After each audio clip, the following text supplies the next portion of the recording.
Eschatologie et prophétie, une série d'émissions proposée par le Père François Dominique de la communauté des Capucins de Bastia. Bonjour à vous tous, chers auditeurs, vous nous retrouvez pour notre émission Eschatologie et prophétie sur le thème des apôtres de Marie. Et donc nous allons poursuivre notre émission aujourd'hui sur ce thème que nous avions commencé à aborder la semaine dernière concernant les fameux secrets de Medjugorje, les 10 secrets ou les 10 événements que la Vierge Marie donc a annoncés aux voyants à Medjugorje. Je vous propose de revenir sur des paroles du Père Boris, qui est franciscain à Medjugorje, et donc qui nous parle aussi de ces 10 secrets. Puis nous poursuivrons notre réflexion sur ce thème, comment aussi aborder ce thème et le recevoir aujourd'hui pour nous. Je donne la parole au Père Boris sur ces fameux secrets de Medjugorje. Ah, les secrets. Comment peut-on parler des secrets sans les trahir? D'accord. Et pourquoi il y a des secrets? Pourquoi il y a des secrets? Écoutez, moi, je ne peux pas répondre à la place de la Vierge Marie. D'accord. Par contre, je constate qu'à Fatima, il y a eu des secrets. Certains disent même qu'à Lourdes, elle aurait donné un secret à Bernadette. Certains parlent du secret de la Salette.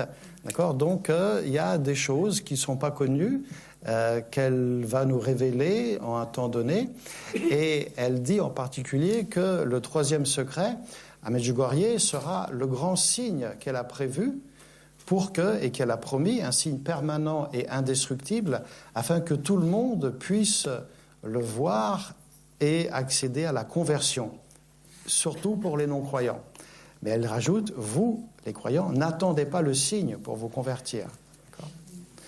Alors voilà, signe permanent et indestructible, on ne sait pas ce que c'est, et on attend. Et on prie. Voilà, donc c'était un petit extrait d'une interview du Père Boris sur ce thème des 10 secrets. Donc le Père Boris nous a bien parlé de ce que nous avions vu la semaine dernière, ces 10 secrets, et donc nous savons que le 3e secret sera un signe miraculeux, extraordinaire, qui sera donné donc sur la colline des apparitions. La Vierge Marie nous a autorisé, en tout cas les voyants, à révéler ce détail sur ce 3e secret. Nous ne savons pas exactement de quoi il s'agit, nous ne savons pas quand il arrivera, bien sûr, mais il est important donc de considérer que c'est le seul des 10 secrets qui vient directement du Seigneur, tandis que les 7 autres sont des événements qui proviendront de l'homme ou indirectement, voire même par la nature, mais qui ne viendront pas directement de Dieu. Le 3e secret, nous savons que c'est un signe miraculeux qui sera donné par le Seigneur lui-même sur ce lieu des apparitions à Medjugorje, donc sur la colline des apparitions. Pour son origine mystérieuse, bien sûr, il attirera l'attention du monde entier. Et pour ses caractéristiques, ce sera pour beaucoup même un casse-tête. Car y a-t-il quelque part un signe indestructible et durable jusqu'à la fin du monde, comme cela est annoncé aussi pour ce signe? Il provoquera en tout cas l'effondrement des mensonges et les préjugés que l'information du service du faussaire suscite, afin de discréditer le plan de salut de la Reine de la Paix. Donc bien sûr qu'il y aura des tentatives d'explication scientifiques ou plus ou moins scientifiques, mais qui seront complètement tirés par les cheveux, en tout cas, qui ne seront pas, bien sûr, la réalité, mais qui, mettront certains dans la confusion, dans le doute, etc. Les cœurs durs ne croiront pas malgré le signe. Ça aussi, ça a été précisé par les voyants, qui savent que ce que leur a dit la Vierge Marie, que pour beaucoup, ce sera l'occasion, bien sûr, un signe qui est donné. Pourquoi? Pour la conversion, pour nous inciter à la conversion. Mais la conversion passe toujours aussi par le respect de notre responsabilité. Et donc beaucoup aussi refuseront de croire et donc durciront leur cœur, ne croiront pas malgré le signe. Mais les gens simples, y compris ceux d'autres religions, et même les indifférents et les retardataires de toutes sortes, seront attirés par ce signe lumineux. Alors ce signe, nous savons qu'il sera ce troisième événement, ce troisième secret de Medjugorje. Il y en a 10 et comme nous allons le voir aussi, donc la voyante Miriana a eu et aura cette mission, eh bien, à travers le prêtre qu'elle a choisi de faire connaître chacun de ces événements au moment de sa réalisation. Donc, ce signe, il sera donné dans ce temps particulier que l'humanité aussi vivra à travers ces événements des 10 secrets quand ils auront commencé, quand le premier aura commencé. On sait que les 2 premiers concernent aussi le lieu de Medjugorje. Au moment donc le plus aigu du déchaînement des ténèbres, lorsque les fléaux causés par les hommes jetteront l'humanité dans les tourbillons de l'angoisse et du désespoir, eh bien, nous aurons la grâce de ce signe qui brillera dans les ténèbres comme un message aussi d'espérance et de salut. Un tel signe n'est jamais apparu au cours de l'histoire du salut. Il faut le souligner. Le fait que cela se produise pour la première fois signifie que nous sommes dans des temps très particuliers, que nous sommes entrés, on pourrait dire, dans les derniers temps, les derniers temps décisifs qui conduiront à la venue du Christ dans la gloire lorsque le temps de l'Apocalypse sera pleinement accompli. Ces temps particuliers, nous l'avons vu, ces derniers temps, eh bien, nous ont déjà été annoncés par notamment Saint Louis-Marie Grignon de Montfort dans son traité de la vraie dévotion de la Sainte Vierge. Il a eu comme en vision aussi ce temps ultime où, eh bien, voilà, la Vierge Marie sera particulièrement présente et suscitera parmi les fidèles, bien sûr, une armée, on pourrait dire spirituelle, de ces particuliers dévots qui combattront à ses côtés contre l'Empire des Ténèbres. Je vous lis donc un extrait du Saint Louis-Marie Grignon de Montfort du traité de la vraie dévotion de la Sainte Vierge qui nous parle de ces apôtres des derniers temps. Ce seront des apôtres véritables des derniers temps, à qui le Seigneur des vertus donnera la parole et la force pour opérer des merveilles et remporter des dépouilles glorieuses sur ses ennemis. Ils domineront sans or ni argent, et qui plus est, sans soin au milieu des autres prêtres, ecclésiastiques et clercs. Et cependant, ils auront les ailes argentées de la colombe pour aller avec la pure intention de la gloire de Dieu et du salut des âmes, où le Saint-Esprit les appellera. Et ils ne laisseront après eux, dans les lieux où ils auront prêché, que l'or de la charité, qui est l'accomplissement de toute la loi. Enfin, nous savons que ce seront de vrais disciples de Jésus-Christ, qui, marchant sur les traces de sa pauvreté, humilité, mépris du monde et charité, enseigneront la voie étroite de Dieu dans la pure vérité, selon le Saint Évangile, et non selon les maximes du monde, sans se mettre en peine ni faire acception de personne, sans épargner, écouter ni craindre aucun mortel, quelque puissant qu'il soit. Ils auront dans leur bouche le glaive à 2 tranchants de la parole de Dieu. Ils porteront sur leurs épaules l'étendard ensanglanté de la croix, le crucifix dans la main droite, le chapelet dans la gauche, les noms sacrés de Jésus et de Marie sur leur cœur, et la modestie et mortification de Jésus-Christ dans toute leur conduite. Voilà de grands hommes qui viendront, mais Marie sera là, par ordre du Très-Haut, pour étendre son empire sur celui des impies idolâtres. Quant à et comment cela sera-t-il, Dieu seul le sait. C'est à nous de nous taire, de prier, de soupirer et d'attendre.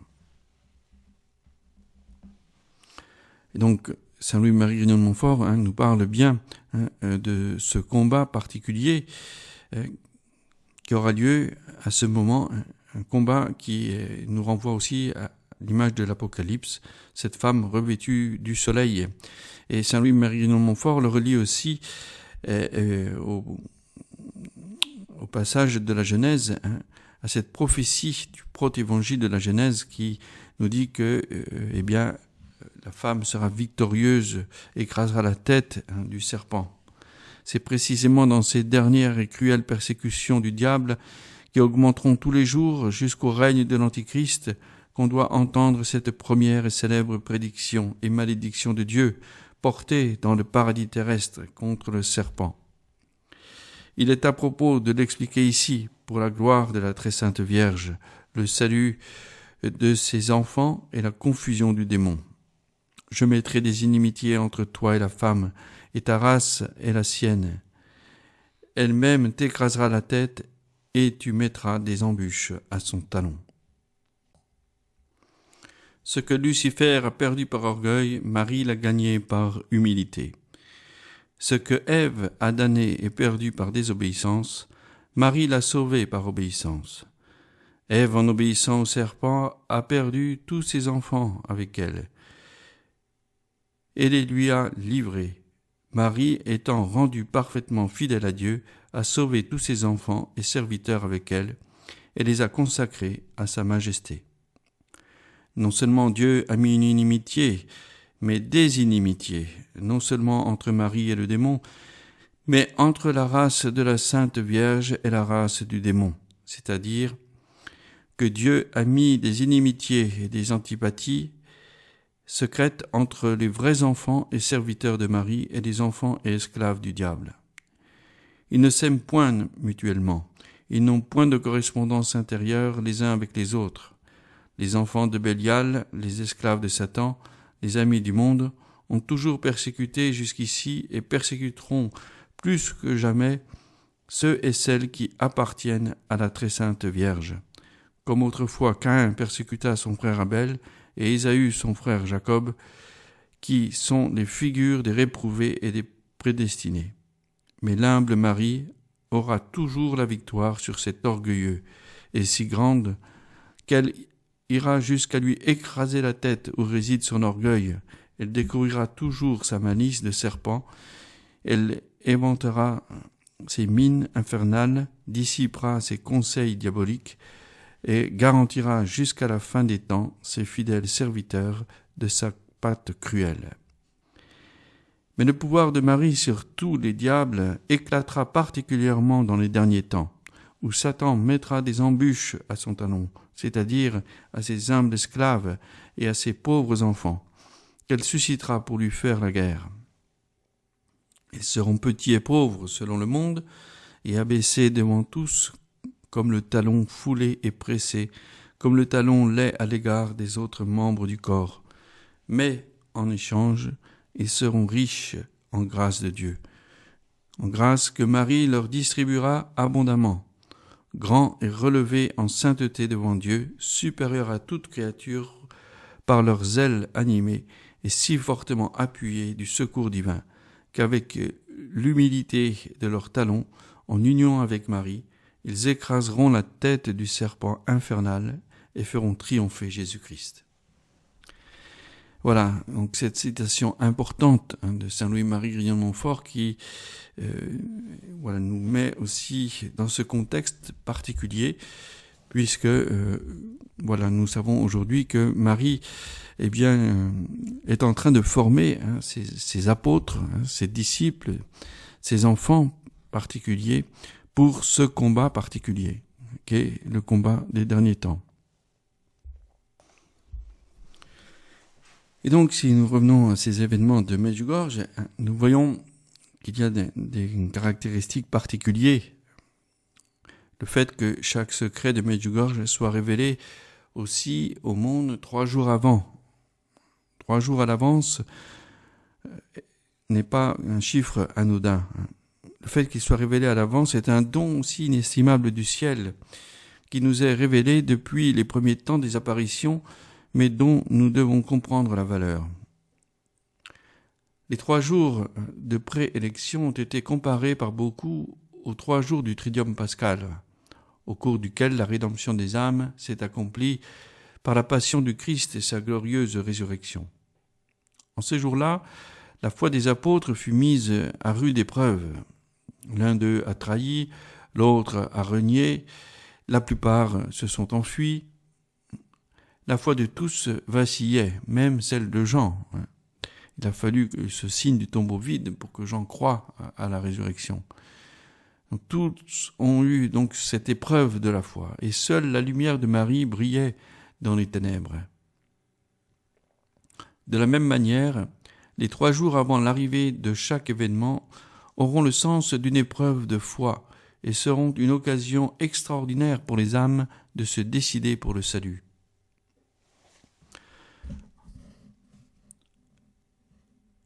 En fait, dans ces moments aussi dramatiques, en particulier du 4e au 10e secret, notre vie sur terre n'aura plus l'importance que nous lui accordons habituellement. Nous nous rendrons compte alors que nos châteaux de cartes s'effondrent les uns après les autres et qu'il ne nous reste plus grand-chose à quoi nous raccrocher. À ce moment-là, il ne sera même plus important de chercher la sécurité humaine, alors que la voix de Dieu se fera entendre de manière puissante au plus profond des cœurs.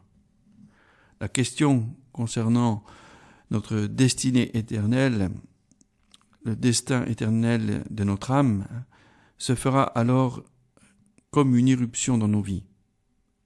Pour ceux qui ont suivi la Vierge Marie, ces 3 jours seront synonymes d'inquiétude, d'attente et d'accomplissement de la prophétie, puis de joie et de louange au Seigneur lorsqu'elle s'accomplira.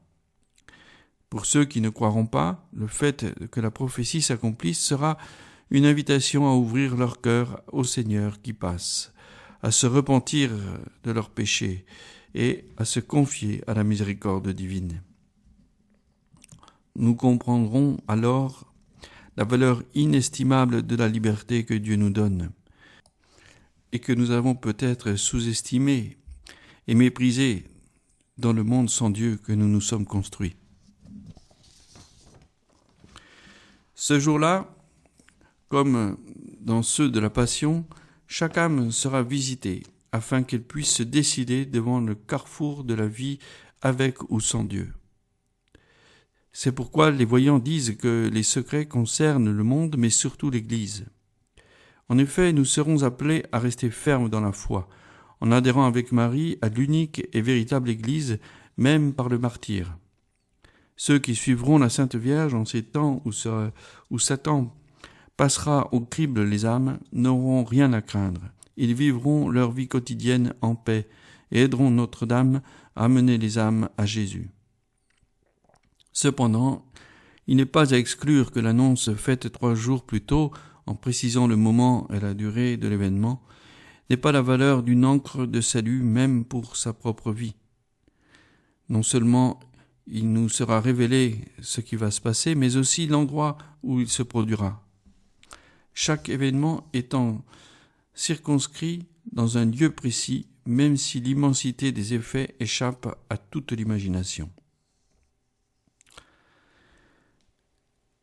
Il ne fait aucun doute que les personnes qui ont une préparation spirituelle adéquate et croient en la parole de la très sainte Vierge Marie, ont suivi aussi ses exhortations à la conversion, à nous plonger dans la parole de Dieu, dans la prière, dans les sacrements, évalueront aussi la possibilité de se mettre à l'abri, aussi si cela est possible.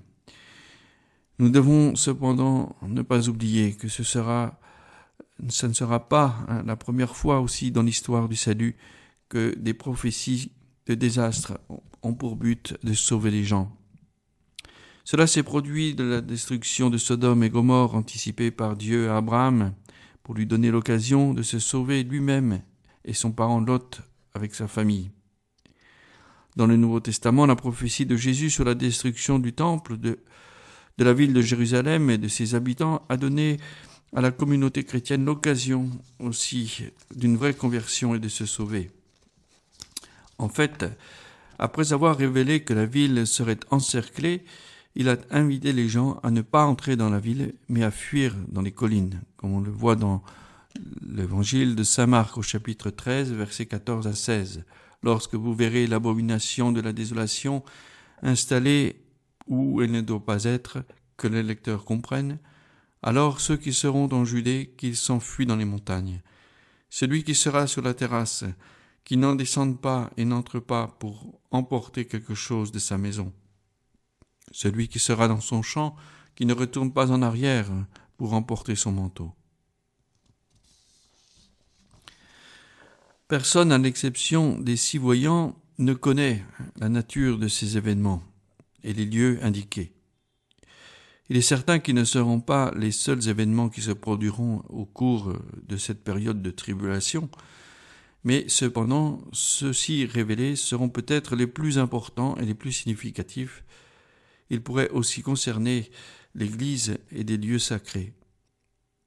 Nous sommes rassurés, toutefois, par le fait, comme avait aussi prophétisé à son époque Saint Louis-Marie Grignon-Montfort, que la Vierge, connaissant bien la volonté du malin de détruire le monde et l'Église, sera présente à nos côtés. Et elle aura aussi préparé un plan de salut qui, avec notre aide, se réalisera victorieusement. Comme elle nous l'a dit elle-même à Fatima, à la fin, mon cœur immaculé triomphera. Voyons alors maintenant la présence de Marie au temps des secrets, pendant ce temps particulier. Le thème de la présence de Marie avec ses apparitions quotidiennes pendant le temps des secrets et même au-delà est relativement récent. En effet, ceux qui ont assisté à Medjugorje dès les premières années se souviendront que la parole unanime des voyants s'accordait à affirmer qu'avec la révélation du 10e secret, les apparitions quotidiennes de chaque voyant se termineraient, avec une apparition annuelle de Notre-Dame continuant à une date fixe. C'est ce qui s'est passé pour Ivanka, Yakov et Mirjana, à l'exception de la longue série d'apparitions qu'elle a eue le 2 de chaque mois, qui a commencé en février 1987 et qui s'est terminé 33 ans plus tard, le 2 février 2020. La nouveauté d'une importance extraordinaire est venue d'une révélation de Notre-Dame à Vishka, une des 6 voyantes, que la voyante a communiqué aussi pour la première fois dans une interview réalisée par le père Livio directement sur Radio Maria, fin décembre 2006. À cette occasion, Vishka a rapporté que la Vierge apparaîtrait à l'un des 3 voyants qui ont maintenant des apparitions quotidiennes, c'est-à-dire Vishka, Ivan et Maria. Tout au long donc du temps de ces événements, des secrets, et même au-delà, donnant également des messages. Vishka a également dit qu'elle ne sait pas lequel des 3 sera celui qui continuera à avoir des apparitions quotidiennes et que toute déduction de notre part serait inutile. À cette occasion, elle a tenu à souligner que chaque voyant aura sa propre tâche dans le temps des secrets et que la particularité de Mirjana est de choisir un prêtre qui les révélera au monde. Ce qu'elle a fait donc en choisissant le père Peter. À cette occasion, elle a tenu à souligner que chaque voyant aura sa propre tâche. Donc, en fait, Notre-Dame, même aux voyants qui ont déjà les 10 secrets, a continué à les faire connaître plus profondément dans les apparitions annuelles. À la lumière de tout cela, il est clair que la Vierge Marie a son propre plan, dont les détails sont progressivement révélés. C'est précisément pour cette raison que nous devons lui faire confiance et nous abandonner à elle totalement. La révélation que Vishka a faite représente une nouveauté assez extraordinaire sur le temps des secrets. Il ne fait aucun doute que c'est une grâce d'une valeur inestimable. En effet, les épreuves que l'Église et le monde auront à affronter dans ces moments de déchaînement maximal de la puissance des ténèbres ne sont inférieures qu'à la bataille qui précède la dernière venue du Christ dans la gloire, c'est-à-dire la bataille d'Armageddon dans le livre de l'Apocalypse au chapitre 20, versets 7 à 10. Le fait que la Vierge soit présente par le moyen aussi de ses apparitions et peut-être des messages, signifie tout d'abord que dans cette lutte terrible, l'Église du ciel est unie à l'Église de la terre, dans laquelle l'empire des ténèbres tentera de séduire les âmes et de les entraîner dans l'abîme de la perdition éternelle. L'apparition est un signe tangible de la présence de Dieu qui n'abandonne pas son peuple, mais qui lui envoie la reine du ciel et de la terre pour le protéger, le guider et le conduire à la victoire. En effet, ces jours, aussi terribles qu'ils puissent paraître, où la puissance du mal essaiera d'effrayer les cœurs et de les conduire au désespoir, la présence de Marie sera un signe d'espérance qui soutiendra la foi vacillante du peuple de Dieu et donnera la force aux plus faibles. De plus, au moment de la séduction et du mensonge, les paroles de Marie seront une lumière qui démasquera les supercheries de Satan pour nous égarer et nous mettre sur le chemin qui mène au fond de l'abîme. Nous ne pouvons pas imaginer que sera la situation du monde et de l'Église en ce temps de la grande tribulation. Mais le regard sur le signe donné sur la colline de Medjugorje et les paroles des voyants seront un point de référence sûr pour d'innombrables personnes. Essayons de penser à la situation d'une époque de secret, sans apparition quotidienne et sans message qui nous aide à les interpréter, comme l'avaient dit aussi les voyants dans les premières années. Mais nous savons que la Vierge Marie a demandé à son Fils la grâce extraordinaire de rester à nos côtés dans les moments les plus difficiles. Elle y est toujours, bien sûr, mais de manifester sa présence à nos côtés. Et elle l'a obtenu. Notre regard sur l'avenir, alors, en est certainement plus serein. Et donc, nous savons que avec elle, eh bien, la victoire est déjà acquise, mais en plus, nous aurons la grâce aussi de son soutien maternel. Voilà, alors regardons à l'avenir avec sérénité, mais aussi avec confiance et espérance, parce que justement, même si les combats sont là, nous savons que la victoire aussi nous est donnée. Et donc, voilà, nous terminons notre émission pour cette semaine. Nous reviendrons encore la semaine prochaine. Nous continuerons d'approfondir, parce que c'est très important pour nous. On m'a posé la question, mais pourquoi nous parler de tout ça ? Voilà, parce que c'est très important, je pense, aujourd'hui, de ne pas laisser l'avenir seulement aux médias, au lobby des médias, aux guerres, aux bruits de guerre, de catastrophes, etc. Ou d'un autre côté, aux pseudo-prophètes d'Internet ou autres qui annoncent que des catastrophes, que la destruction totale de tout, de l'humanité, de tout ce qui va arriver. Le propre de Medjugorje, justement, c'est de nous donner une clé de l'avenir réel, c'est-à-dire sur le combat, mais surtout sur l'espérance. Alors, voilà, avançons dans ce thème de l'espérance qui est le thème, je vous rappelle, du grand jubilé que nous vivons actuellement jusqu'à la fin de l'année 2025. Bonne semaine à vous tous et rendez-vous la semaine prochaine pour une nouvelle émission, où nous aborderons la semaine prochaine donc ce temps des 10 secrets comme des événements que Dieu aussi nous prépare parce qu'il a décidé de changer la face de ce monde.